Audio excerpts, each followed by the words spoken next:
অভিষেক বন্দ্যোপাধ্যায় ময়দানে নেমে গেছে, তাই লেজ মোটা হলে অভিষেক বন্দ্যোপাধ্যায় সেই লেজ কেটে দেবে, মা বলার সময় পাবেন না। এমনভাবেই স্থানীয় নেতৃত্বকে হুঁশিয়ারি করলেন উত্তর ২৪ পরগনা জেলার সভাধিপতি তথা অশোকনগরের বিধায়ক নারায়ণ গোস্বামী। আমডাঙ্গার আওয়ালসিদ্ধি চৌমাথায় একটি রক্তদান শিবিরের অনুষ্ঠানে গিয়ে অশোকনগরের বিধায়ক নারায়ণ গোস্বামী কথা বলেন। দলীয় নেতৃত্বদের শুদ্ধিকরণ করার কথা অনেক আগে থেকেই নারায়ণ গোস্বামী বলে আসছেন, যদিও নির্বাচনের আগে সেসব কথার আলাদা গুরুত্ব ছিল, কিন্তু এখন নির্বাচন ছাড়াও সাধারণ রক্তদান শিবিরে গিয়েও এই সব কথা বলায় নেতৃত্বদের চাপে রাখার জন্যই এরকম সিদ্ধান্ত বলে মনে করা হচ্ছে। সিপিএম করো পরিষেবা নাও, সিপিএম করবে না পরিষেবা পাবে না। আর আমার নেত্রী মমতা বন্দ্যোপাধ্যায় কলকাতার কালীঘাটের আদি গঙ্গার নোংরার খালের পারে থাকে, টালির চালের বাড়ি, পায়ে ৮৭ টাকার হাওয়াই চপ্পল আর পরনে ৪৫০ টাকা দামের শাড়ি। বলছে আমি শুধু তৃণমূলের মুখ্যমন্ত্রী নই, বাংলার ১০.৫ কোটি মানুষের মুখ্যমন্ত্রী আমি মমতা বন্দ্যোপাধ্যায়।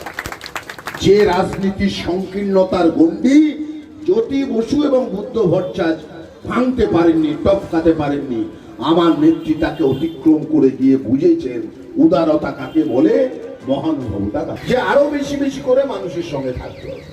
আমাদের নেতা অভিষেক বন্দ্যোপাধ্যায় বলছেন, নেত্রী মমতা ব্যানার্জি বলছেন, কখনো কখনো সবাই খারাপ আমি বলছি না, কিন্তু দু একজন যদি এরকম থাকে তাদের জন্য সতর্কবাণী। অভিষেক বন্দ্যোপাধ্যায় কিন্তু ময়দানে নেমে পড়েছেন।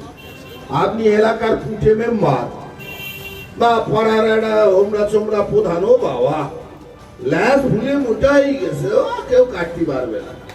অভিষেক বন্দ্যোপাধ্যায় কুচ করে কাঁচি দিয়ে কেটে দেবে, মা বলার সময় পাবেন না, মা বলার সময় পাবেন না। সুতরাং মানুষের অধিকার মানুষকে দিতে হবে, মানুষের অধিকার মানুষকে দিতে হবে। আমরা বাগদা একসাথে ভোট করতে গিয়েছিলাম, আমি ছিলাম, দিনাঙ্কুর ছিল, পার্থ ছিল, রথিন ঘোষ, সুজিত ঘোষ, নির্মল ঘোষ, আমরা পড়েছিলাম। গিয়ে দেখেছি যে মানুষের অভিযোগ মমতা ব্যানার্জির উপরে কোনো অভিযোগ নেই, তৃণমূলের উপরেও কোনো অভিযোগ নেই, কিন্তু সাংগঠনিক কতিপয় দু একজন নেতা এবং জনপ্রতিনিধি তাদের উপরে মানুষের রাগ। এই পয়সা খেয়েছে, কি সরকারি জমি দখল করে দোকান ঘর বানিয়েছে। আমরা গিয়ে বললাম এসব না চলবে, মমতা ব্যানার্জি পাঠিয়েছে, সেই জমি সব আমরা দখল করে নিয়ে গরিব মানুষের মধ্যে বিতরণ করে দেবো, সাইনবোর্ড দিয়ে দিয়েছি। চলবে না।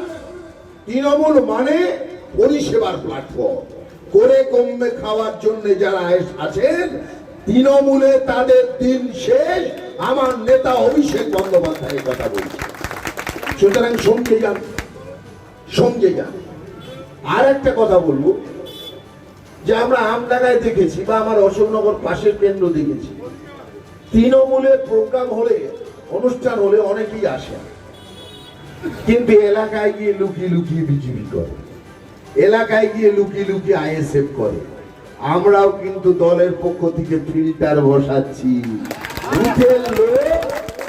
বুথের লোক, বুথের তৃণমূল কংগ্রেসের কাছ থেকে আমরা রিপোর্ট নেব, পার্টি অফিস এসে আবার সিদ্ধিতে গরম করবেন, আর এলাকায় গিয়ে আইএসএফ ভাই তুই লেগে পড়, বিজেপি তুই লেগে পড়, তাদের কিন্তু শেষ।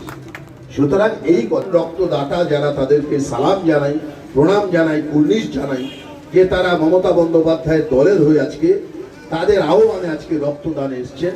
সেই রক্তদানের অনুষ্ঠান সাফল্যমণ্ডিত হোক, এই শুভ কামনা রেখে আমার কথা শেষ করি।